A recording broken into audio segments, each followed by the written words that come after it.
Tuhan yang Maha Kuasa berfirman, kejujuran berarti memberikan hatimu kepada Tuhan, tidak bersikap palsu terhadap Tuhan dalam hal apapun, terbuka kepadanya dalam segala sesuatu, tidak pernah menyembunyikan yang sebenarnya, tidak menipu mereka yang di atas dan di bawahmu, dan tidak melakukan sesuatu yang hanya merupakan upaya untuk menjilat Tuhan.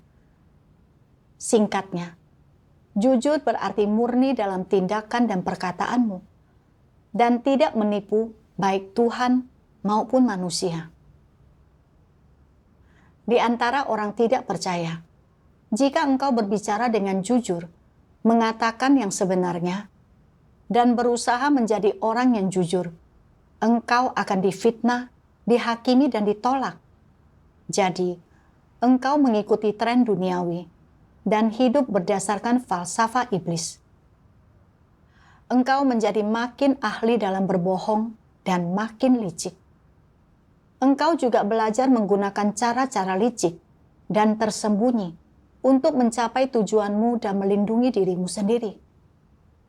Engkau menjadi makin makmur di dunia iblis, dan sebagai akibatnya, engkau jatuh makin dalam ke dalam dosa, sampai engkau tak mampu melepaskan dirimu sendiri. Di rumah Tuhan justru sebaliknya. Makin engkau mampu berbohong dan penuh tipu muslihat, makin umat pilihan Tuhan akan menjadi muak terhadapmu dan menolakmu.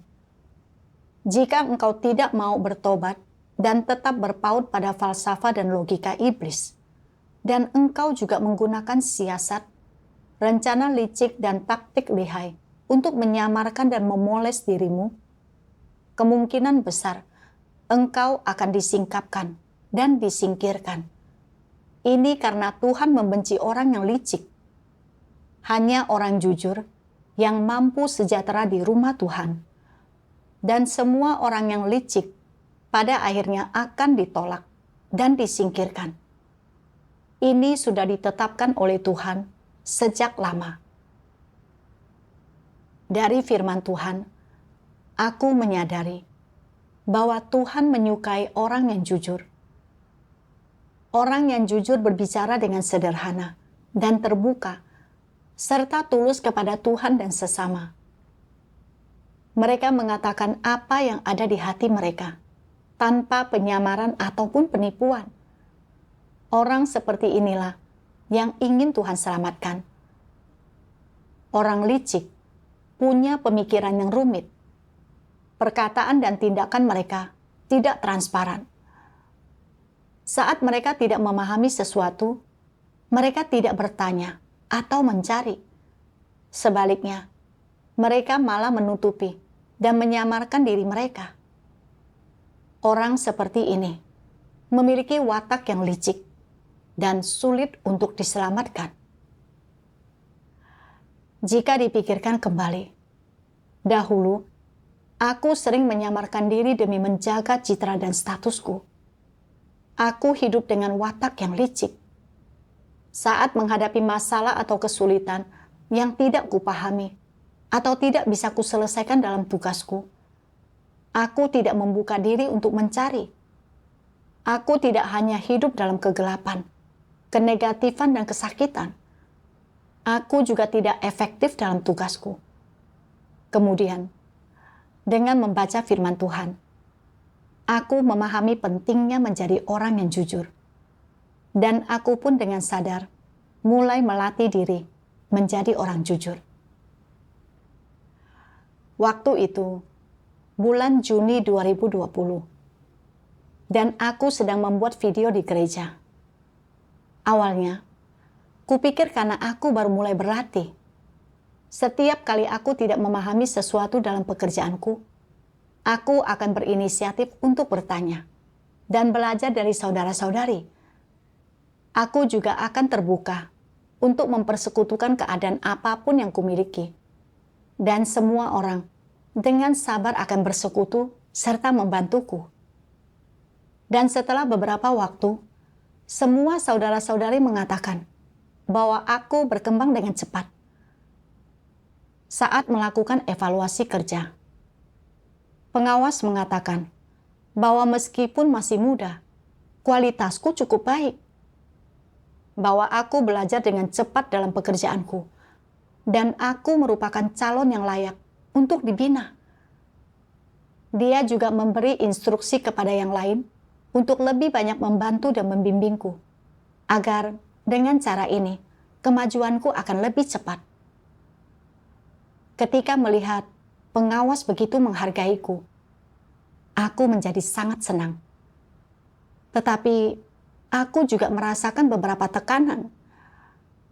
Pengawas punya harapan besar padaku. Jadi, aku harus bekerja keras mulai sekarang. Berusaha untuk memahami berbagai hal dengan cepat, agar mampu memproduksi video secara mandiri.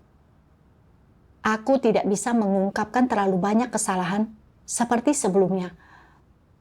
Jika tidak, saudara-saudari pasti akan menganggapku tidak cakap.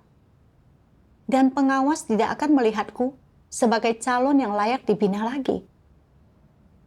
Setelah itu, ketika menemui masalah yang tidak kupahami saat membuat video, aku menjadi ragu untuk bertanya. Aku berpikir, jika aku terus bertanya, apakah saudara-saudari akan heran? Mengapa setelah berbulan-bulan berlatih, aku masih punya begitu banyak pertanyaan? Apakah pengawas akan meremehkanku jika dia mengetahuinya? Bukankah itu bisa merusak citraku sebagai orang berkualitas baik di mata orang lain? Sudahlah, lebih baik aku tidak bertanya lagi. Aku akan mencari tahu sendiri saja. Dengan cara ini, aku tidak akan banyak mengungkapkan kekuranganku.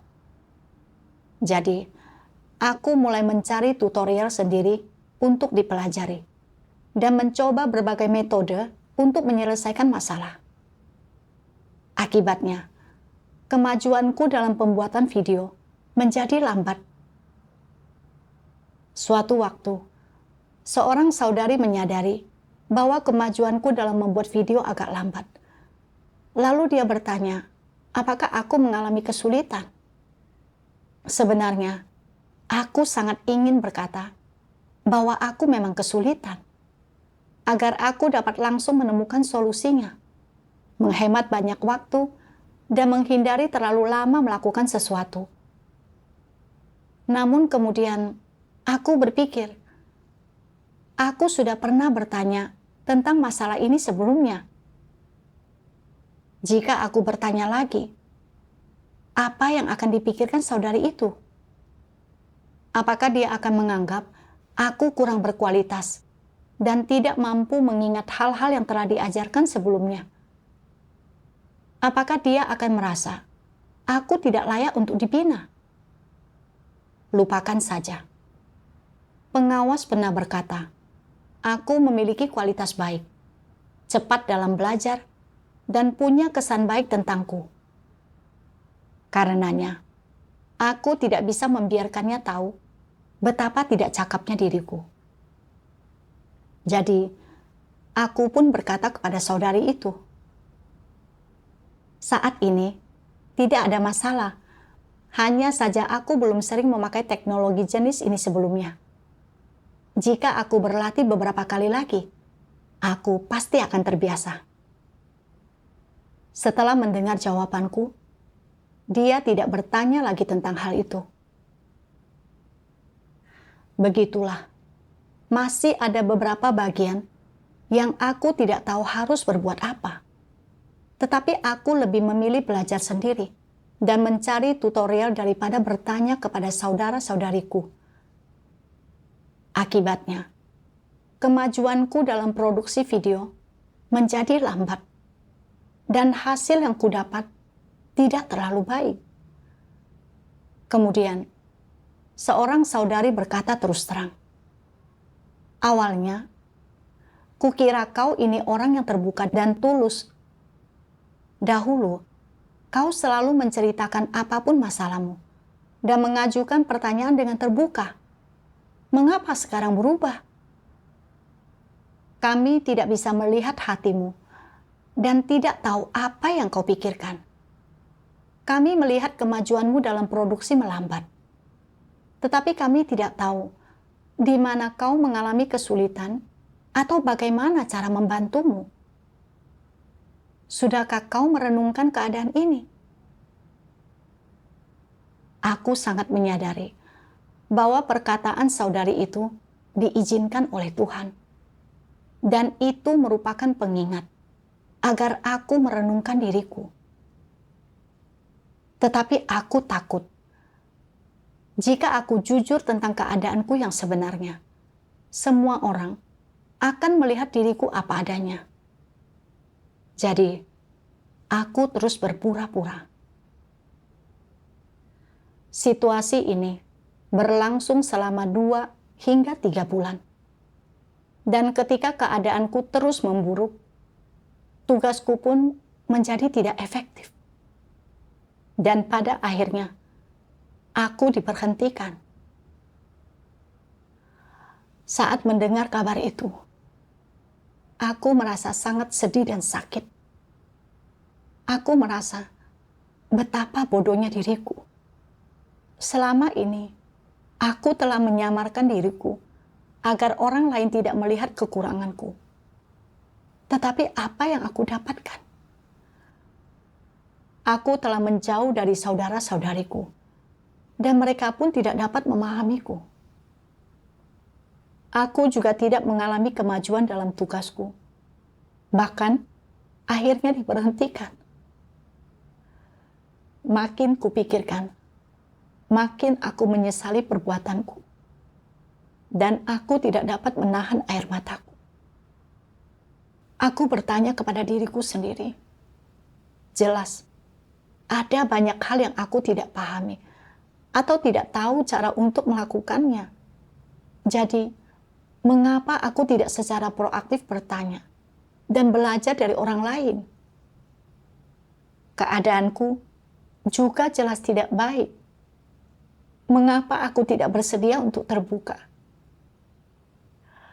Dalam pencarianku, aku menemukan satu bagian dari firman Tuhan. Tuhan yang Maha Kuasa berfirman, manusia itu sendiri adalah makhluk ciptaan. Mampukah makhluk ciptaan memperoleh kemahakuasaan? Mampukah mereka mencapai kesempurnaan dan keadaan tanpa cela? Mampukah mereka mencapai kemahiran dalam segala sesuatu, memahami segala sesuatu, mengetahui yang sebenarnya tentang segala sesuatu, dan cakap dalam segala sesuatu? Mereka tidak mampu. Namun, di dalam diri manusia, ada watak-watak yang rusak dan kelemahan yang fatal. Begitu mereka mempelajari sebuah keterampilan atau profesi, manusia merasa bahwa mereka cakap, bahwa mereka adalah orang-orang yang memiliki status dan nilai, dan bahwa mereka adalah para profesional. Betapapun tidak istimewanya mereka semua ingin mengemas diri mereka sebagai tokoh terkenal atau individu luar biasa, mengubah diri mereka menjadi selebritas kecil, dan membuat orang berpikir bahwa mereka sempurna dan tanpa cacat, tanpa kekurangan sedikit pun. Di mata orang lain, mereka ingin menjadi terkenal, berkuasa, atau tokoh yang hebat, dan mereka ingin menjadi perkasa, mampu melakukan apa saja, tak satu pun yang tidak mampu mereka lakukan.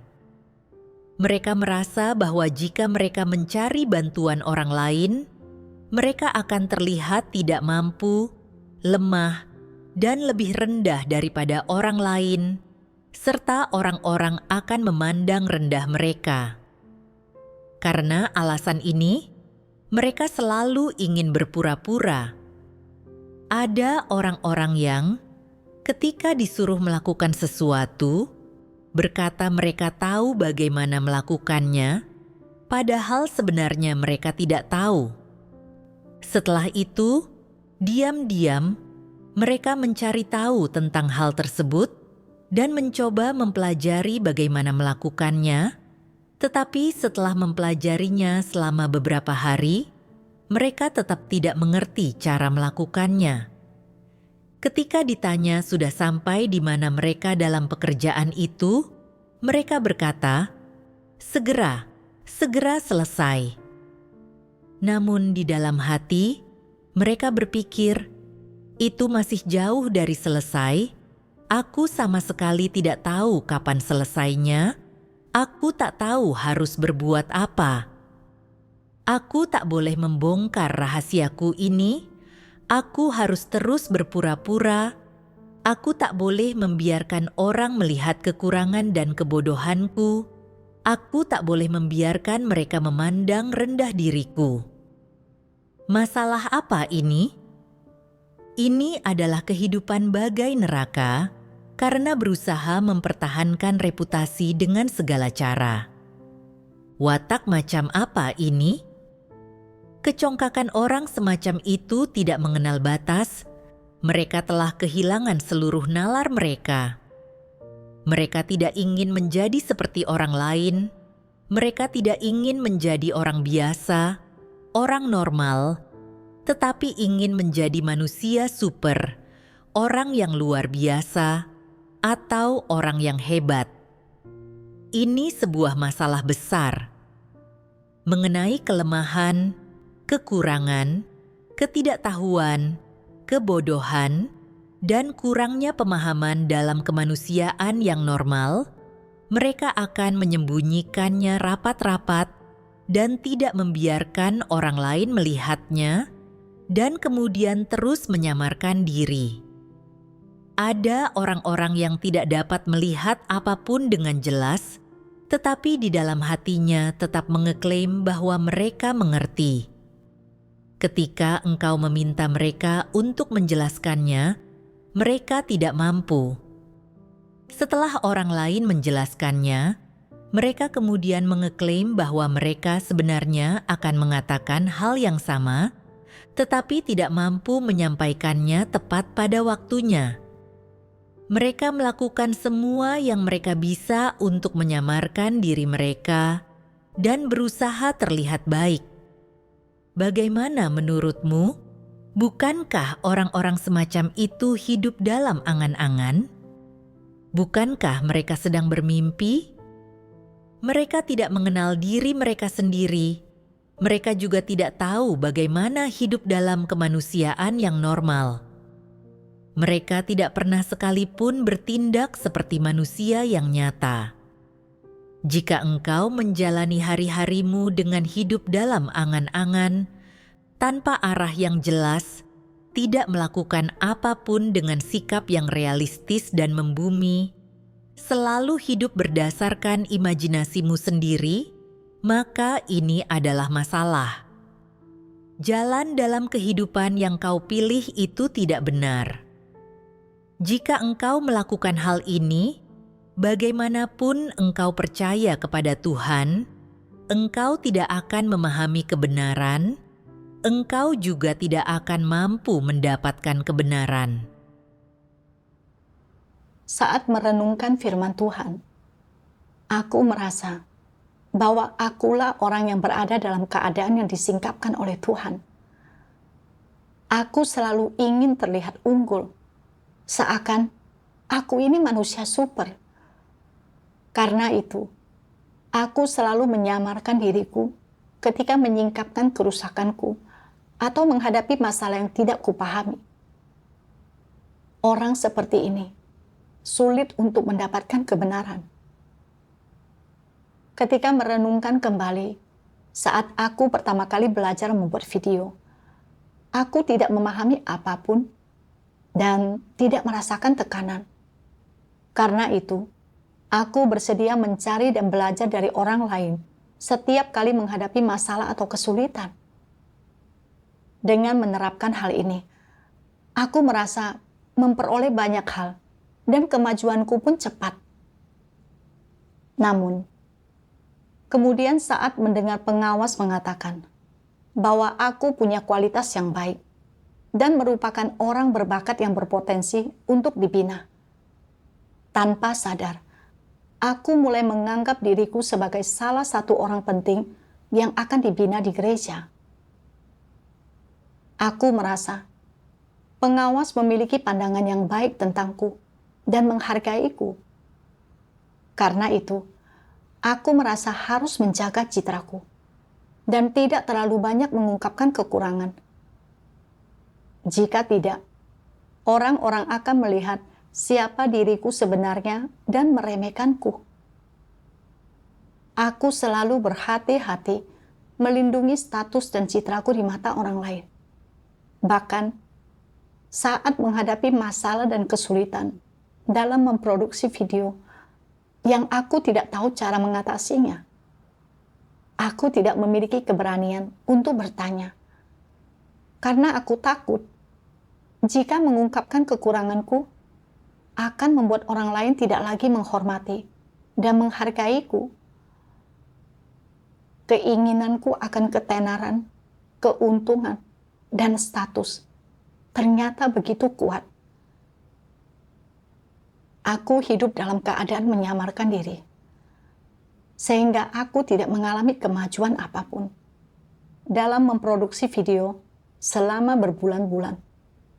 Dan pada akhirnya, aku kehilangan kesempatan untuk memproduksi video. Betapa bodohnya aku.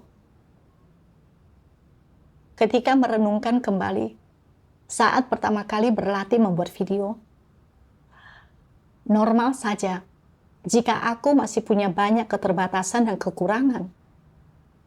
Lagi pula, aku tidak mungkin bisa mengerjakan semuanya sendiri.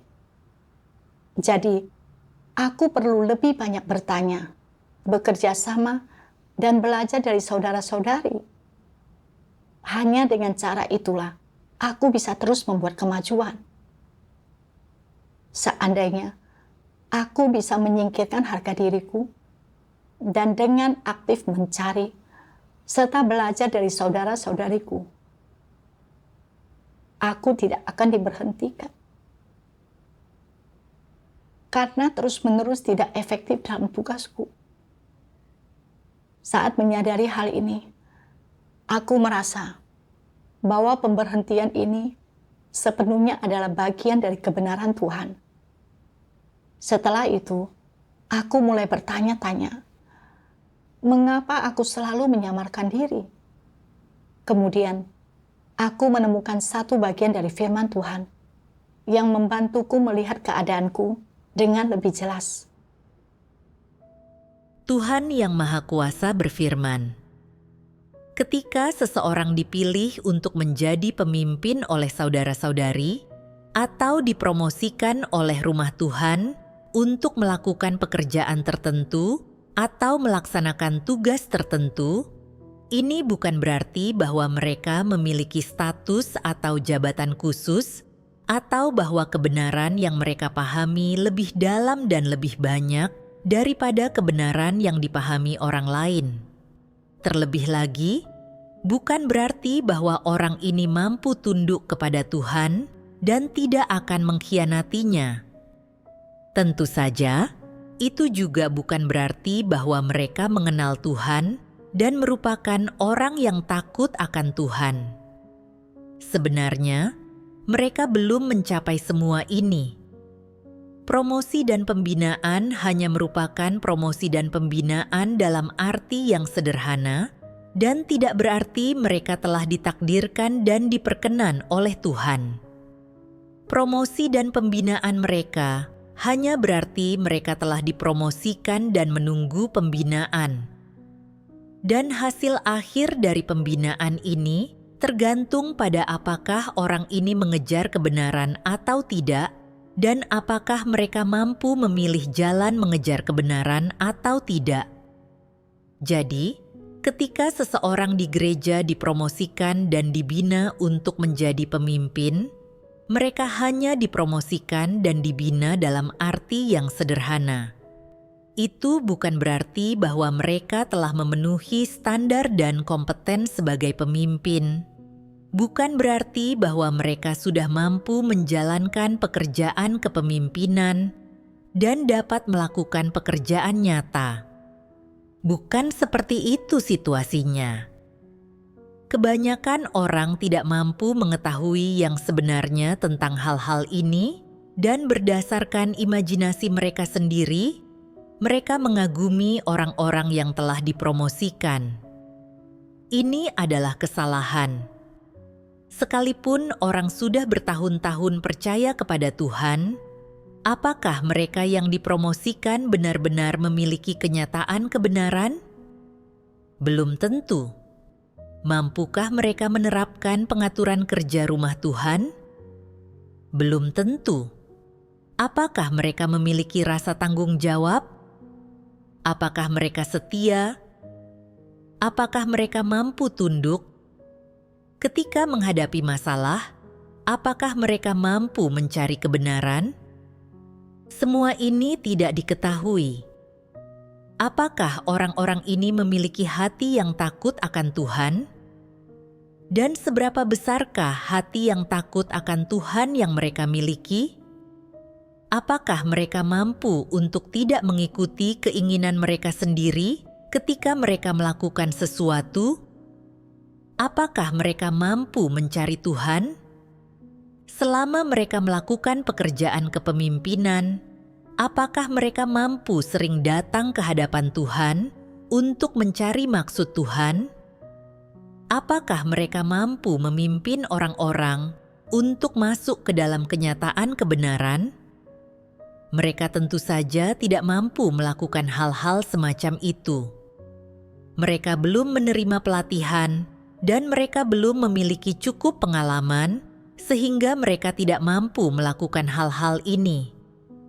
Inilah sebabnya mengapa mempromosikan dan membina orang bukan berarti mereka telah memahami kebenaran, juga tidak bisa dikatakan bahwa mereka sudah mampu untuk melaksanakan tugasnya dengan cara yang memenuhi standar. Jadi, apa tujuan dan makna mempromosikan dan membina seseorang? Itu adalah agar orang ini, sebagai individu, dipromosikan agar dia dapat dilatih dan agar dia dapat disiram dan dibina secara khusus. Dengan demikian, memungkinkannya memahami prinsip-prinsip kebenaran dan prinsip, cara, dan metode-metode untuk melakukan berbagai hal dan memecahkan berbagai masalah, serta bagaimana menghadapi dan menangani berbagai jenis lingkungan dan orang-orang yang dia jumpai sesuai dengan maksud-maksud Tuhan dan dengan cara yang melindungi kepentingan rumah Tuhan. Sebelumnya, aku selalu berpikir bahwa karena aku termasuk orang yang dipromosikan dan dibina dalam gereja, aku yakin diriku lebih baik dan lebih cakap dari yang lain. Dan aku harus bisa melakukan semuanya dengan baik dan tidak melakukan terlalu banyak kesalahan, agar aku bisa menunjukkan bahwa aku berbeda dari yang lain. Apalagi saat melihat saudara-saudari di sekitarku yang begitu terampil dalam keahlian dan tugas mereka, dan bahwa video yang mereka buat berkualitas tinggi dan diproduksi dengan efisien. Aku merasa sangat tertekan. Dan aku terus berusaha untuk mencapai tingkatan mereka, atau bahkan melampaui mereka, agar aku bisa membuktikan bahwa aku memiliki kualitas yang baik dan layak untuk dibina. Jadi, setiap kali aku menghadapi masalah yang tidak kupahami, aku terus menutupi dan menyamarkan diriku. Takut jika kekuranganku akan terlihat oleh saudara-saudari, sehingga aku tidak akan dapat menjaga citraku sebagai orang yang berkualitas baik. Sebenarnya, pengawas mengatur agar aku membuat video hanya karena aku memiliki beberapa kelebihan dalam memproduksi video. Itu bukan berarti aku lebih baik dari yang lain, atau sudah benar-benar menguasai semua keterampilan yang dibutuhkan dalam pekerjaan ini. Namun, aku malah tidak bisa menerima kekuranganku sendiri. dan menempatkan diriku terlalu tinggi. Ini adalah kesalahpahamanku akan artinya dipromosikan dan dibina, dan juga pertanda kurangnya kesadaran diriku. Sekarang, aku memahami bahwa dipromosikan bukanlah sebuah modal, dan itu juga tidak membuktikan bahwa aku kompeten untuk melaksanakan tugas. Dan aku tahu, aku tidak bisa terus menyamarkan diriku hanya karena sudut pandang yang keliru ini. Jika aku bisa melakukan sesuatu, maka aku harus mengatakan bisa. Jika tidak bisa, maka aku juga harus mengatakan tidak bisa. Aku perlu terbuka kepada saudara-saudari dan berlatih menjadi orang jujur. Itulah yang sesuai dengan maksud Tuhan. Setelah itu, aku mulai terbuka kepada saudara-saudari tentang keadaanku selama beberapa bulan terakhir. Dan setelah berbicara, aku merasa benar-benar lega dan bebas. Kemudian, pemimpin mengatur agar aku melakukan pekerjaan desain. Awalnya, aku belum memahami prinsip-prinsip dalam mendesain, dan masih banyak masalah di gambar yang kubuat. Aku ingin mengemukakan masalah dan kesulitan yang aku hadapi dalam pekerjaan desainku untuk mencari solusi bersama dengan semua orang. Pada titik ini, seorang saudari berkata kepada semua orang bahwa sebelumnya aku pernah membuat video di gereja, punya kualitas kemampuan berpikir yang baik, dan bahwa aku seorang pembelajar yang cepat. Dan setelah dia berkata begitu, saudara-saudari yang lain langsung melihat ke arahku. Ucapannya itu menyiratkan bahwa betapa mengesankannya orang semuda diriku mampu membuat video. Aku merasakan panas di wajahku, karena akulah satu-satunya yang mengetahui bahwa sebelum ini aku telah diberhentikan hanya karena tidak banyak membuat kemajuan dalam memproduksi video. Namun, sekarang semua orang justru menganggap aku bisa membuat video dan punya potensi. Dan mereka menghormatiku. Tanpa kusadari, watakku mulai tersingkap lagi. Karena aku berpikir, pertanyaan yang ingin kutanyakan ini pasti terasa sederhana untuk mereka. Apakah mereka akan meremehkanku jika aku menanyakannya? Mungkin sebaiknya aku mencari tahu sendiri saja. Dengan pemikiran seperti itu, aku tidak mengajukan pertanyaan apapun. Kemudian, aku merasa cukup menyesal dan bertanya-tanya, mengapa aku malah menutupi dan menyamarkan diriku lagi? Apa alasan nyata di balik semua ini? Dalam pencarianku, aku membaca firman Tuhan. Tuhan Yang Maha Kuasa berfirman, "Watak macam apakah ketika orang selalu menyamarkan diri, selalu memperindah citra diri, selalu berpura-pura agar orang lain menghormati mereka, dan tidak dapat melihat kesalahan atau kekurangan mereka, ketika mereka selalu berusaha menampilkan sisi terbaik mereka kepada orang-orang? Ini adalah watak yang congkak, palsu, dan munafik. Ini adalah watak iblis. Ini adalah sesuatu yang jahat." Sebagai contoh, lihatlah anggota rezim iblis. Sebanyak apapun mereka bertengkar, berseteru, atau membunuh di balik layar, tak seorang pun yang diperbolehkan untuk melaporkan atau menyingkapkan mereka. Mereka takut orang akan melihat wajah setan jahat mereka, dan mereka melakukan segala yang mereka bisa untuk menutupinya. Di depan umum, mereka berusaha sekuat tenaga untuk memperindah citra diri, mengatakan betapa mereka mengasihi rakyat, betapa hebat, agung, dan tak bercelanya mereka. Ini adalah natur iblis. Ciri paling menonjol dari natur iblis adalah tipu muslihat dan tipu daya. Dan apa tujuan dari tipu muslihat dan tipu daya ini? Untuk menipu orang, untuk menghalangi orang, agar tidak melihat esensi dan diri mereka yang sebenarnya, dan dengan cara demikian mencapai tujuan untuk memperlama kekuasaan mereka. Orang biasa mungkin tidak memiliki kekuasaan dan status semacam itu, tetapi mereka juga ingin membuat orang lain memiliki pandangan yang baik tentang diri mereka, ingin orang memiliki penilaian yang tinggi terhadap mereka, dan ingin memiliki kedudukan yang tinggi di hati orang lain. Ini adalah watak yang rusak, dan jika orang tidak memahami kebenaran, mereka tidak mampu mengenali hal ini. Melakukan kesalahan atau menyamarkan diri, yang manakah dari kedua hal ini yang berkaitan dengan watak? Menyamarkan diri adalah masalah watak, itu melibatkan watak yang congkak, kejahatan, dan kelicikan. Ini terutama dibenci oleh Tuhan.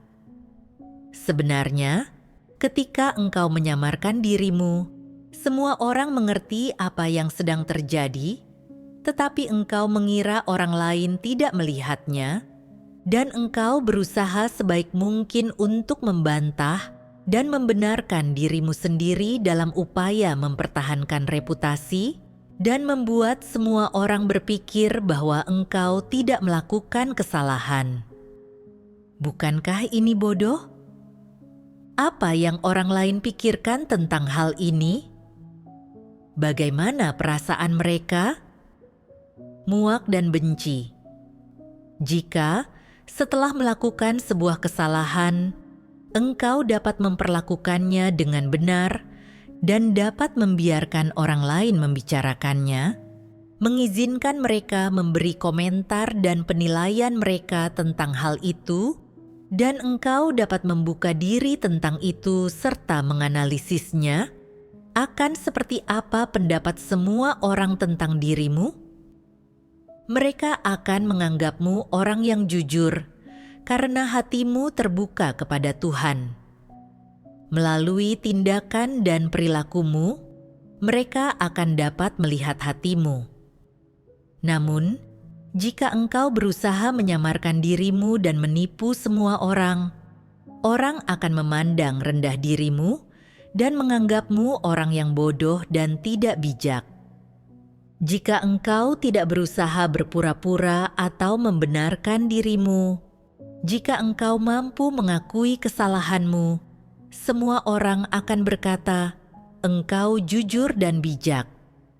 Dan apa yang membuatmu bijak? Semua orang melakukan kesalahan. Semua orang memiliki kelemahan dan kekurangan. Dan sebenarnya, semua orang memiliki watak rusak yang sama. Jangan menganggap dirimu lebih mulia, lebih sempurna, dan lebih baik daripada orang lain.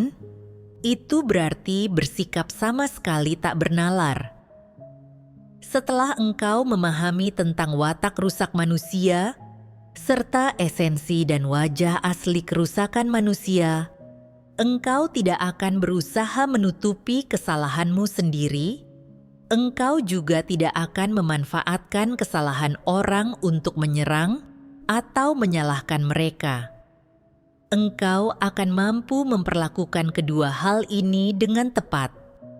Hanya setelah itulah, engkau akan berwawasan luas dan tidak melakukan hal-hal bodoh yang akan membuatmu menjadi bijak. Orang yang tidak bijak adalah orang bodoh, dan mereka selalu berkutat dengan kesalahan kecil mereka sambil bersikap licik di balik layar. Ini menjijikkan untuk dilihat. Sebenarnya, apa yang sedang kau lakukan itu segera terlihat oleh orang lain, tetapi engkau masih terang-terangan berpura-pura. Bagi orang lain, ini terlihat seperti pertunjukan badut. Bukankah ini bodoh? Benar-benar bodoh. Orang bodoh tidak memiliki hikmat. Sebanyak apapun khotbah yang mereka dengar, mereka tetap tidak memahami kebenaran atau melihat apapun sebagaimana adanya. Mereka tak pernah turun dari takhta kecongkakannya, menganggap diri mereka berbeda dari orang lain dan lebih terhormat. Ini adalah sikap yang congkak dan merasa diri benar. Ini adalah kebodohan. Orang bodoh tidak memiliki pemahaman rohani, bukan? Hal-hal di mana engkau bodoh dan tidak bijak adalah hal-hal di mana engkau tidak memiliki pemahaman rohani dan tidak dapat dengan mudah memahami kebenaran. Inilah kenyataannya.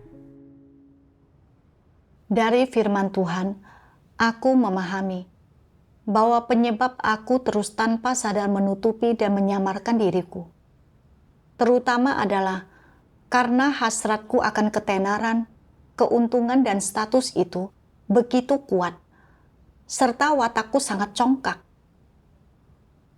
Kemanapun aku pergi, atau dimanapun aku melaksanakan tugas, aku selalu ingin membuktikan diriku dan membuat orang lain berpikir baik tentangku dan memiliki pandangan yang baik tentangku. Karena itu, aku menggunakan berbagai muslihat untuk menutupi kekuranganku dan mempertahankan citra baik di hati orang-orang. Ketika mengingat lagi saat aku membuat video, karena aku menyamarkan diriku dan tidak mau mencari, maka aku tidak melaksanakan tugasku dengan baik dan akhirnya diberhentikan. Kali ini, begitu mendengar seseorang berkata bahwa aku memiliki kualitas baik dan berpotensi, serta mereka menghormatiku, aku tidak bisa menahan diri untuk kembali menempatkan diriku di atas dan ingin menyamarkan diriku lagi. Jika aku terus seperti ini, aku tetap tidak akan bisa melaksanakan tugasku dengan baik atau membuat kemajuan apapun. Saat kupikirkan, sebenarnya aku tidak mengerti banyak hal dan masih kurang dalam banyak hal. Tetapi, aku tetap berpura-pura agar orang lain menghormatiku dan untuk menjaga status serta citraku di hati saudara-saudariku. Aku benar-benar sangat munafik dan licik. Aku hanyalah makhluk ciptaan. Maka, aku harus menempatkan diri di posisiku yang semestinya. Dan entah apapun tingkat keahlian atau kekuranganku, aku seharusnya lebih terbuka, mencari bantuan dari saudara-saudari untuk menebus kekuranganku, dan bekerja sama secara harmonis dengan mereka. Nalar seperti inilah yang seharusnya kumiliki, dan ini juga cara yang seharusnya kuterapkan secara aktif untuk melaksanakan tugasku dengan baik, serta melindungi pekerjaan gereja. Namun, ketika aku jelas-jelas tidak tahu dan tidak bisa melakukan apapun, aku tetap bertindak seolah-olah aku bisa. Aku sangat congkak, memalukan dan munafik, serta tidak memiliki kesadaran diri. Aku teringat akan orang-orang Farisi dalam agama Yahudi. Mereka tampak begitu taat, bahkan berdoa di persimpangan jalan. Tetapi mereka melakukannya supaya dilihat orang, untuk menyesatkan dan memikat hati mereka. Mereka percaya kepada Tuhan, tetapi menentangnya, sehingga mereka dihukum dan dikutuk oleh Tuhan. Aku pun sama, dan sedang menempuh jalan yang sama seperti orang Farisi. Jika aku tidak bertobat dan berubah, aku akan berada dalam bahaya besar, dan cepat atau lambat, aku juga akan disingkapkan dan disingkirkan oleh Tuhan. Setelah menyadari hal ini, aku merasa sedikit takut dan ingin segera memperbaiki keadaanku agar tidak terus seperti ini. Selama waktu teduhku, aku membaca bagian lain dari firman Tuhan. Tuhan yang Maha Kuasa berfirman, "Engkau harus mencari kebenaran untuk menyelesaikan setiap masalah yang timbul, apapun masalahnya, dan sama sekali tidak menyamarkan dirimu atau mengenakan kedok di hadapan orang lain. Kelemahanmu, kekuranganmu, keburukanmu, watakmu yang rusak, terbukalah sepenuhnya mengenai semua itu dan bersekutulah tentang semuanya itu. Jangan menyimpannya di dalam hati. Belajar untuk membuka dirimu sendiri adalah langkah awal menuju jalan masuk kehidupan, dan inilah rintangan pertama yang paling sulit untuk diatasi. Begitu engkau berhasil mengatasinya, masuk ke dalam kebenaran menjadi mudah. Apa yang ditunjukkan dari mengambil langkah ini? Ini menunjukkan bahwa engkau sedang membuka hatimu dan menunjukkan semua yang kau miliki, baik atau buruk, positif atau negatif. Menelanjangi dirimu agar dilihat oleh orang lain dan oleh Tuhan. Tidak menyembunyikan apapun dari Tuhan, tidak menutupi apapun, tidak menyamarkan apapun, bebas dari kelicikan dan tipu muslihat, dan demikian juga bersikap terbuka serta jujur dengan orang lain. Dengan cara ini, engkau hidup dalam terang, dan bukan saja Tuhan akan memeriksamu, tetapi orang lain akan bisa melihat bahwa engkau bertindak dengan prinsip dan transparansi. Engkau tak perlu menggunakan cara apapun untuk melindungi reputasi, citra, dan statusmu. Engkau juga tak perlu menutupi atau menyamarkan kesalahanmu. Engkau tak perlu terlibat dalam upaya yang sia-sia ini. Jika engkau dapat melepaskan hal-hal ini, engkau akan sangat santai. Engkau akan hidup tanpa kekangan atau rasa sakit dan akan sepenuhnya hidup dalam terang. Firman Tuhan memberiku jalan penerapan, yaitu ketika aku menghadapi hal-hal yang tidak kupahami atau tidak bisa kulakukan, aku harus segera berbicara dan tidak menyembunyikan apapun dengan Tuhan maupun orang lain, melainkan harus terbuka dan jujur. Dengan demikian, aku tidak akan kelelahan dan akan lebih mudah mendapatkan pekerjaan Roh Kudus. Tuhan menyukai orang yang jujur, dan memiliki masalah atau kekurangan itu bukan sesuatu yang perlu ditakuti. Kuncinya adalah menghadapi kekurangan dan ketidakmampuan kita dengan benar, dan bersikap sederhana, terbuka, dan secara aktif mencari. Inilah sikap yang jujur, dan ini menyenangkan Tuhan. Dengan pemikiran ini, aku berdoa kepada Tuhan, memohon agar Dia membimbingku keluar dari keadaanku yang salah, dan menjadi orang yang jujur, sederhana, serta terbuka. Kemudian, aku mulai membicarakan masalah dan kesulitan yang aku hadapi saat membuat gambar, lalu mencari masukan dari saudara-saudari. Dengan berkomunikasi kepada semua orang, aku menemukan jalan dan tahu apa yang harus dilakukan. Hatiku pun terasa lebih bebas dan tenang. Dari pengalaman ini, aku memahami bahwa menyamarkan diri demi menjaga reputasi dan status hanya mendatangkan rasa sakit. Ini bukan hanya membuatku tidak mencapai apa-apa dalam tugasku, serta tidak membuat hidupku maju, tetapi juga menjauhkanku dari saudara-saudariku. Tidak ada manfaatnya sama sekali untukku. hanya dengan menempatkan diriku sebagai makhluk ciptaan, bersikap terbuka dan jujur kepada orang lain, serta mengungkapkan apa yang ada di pikiranku tanpa menyamarkan diri ataupun menipu. Barulah aku bisa hidup dengan tenang dan bebas.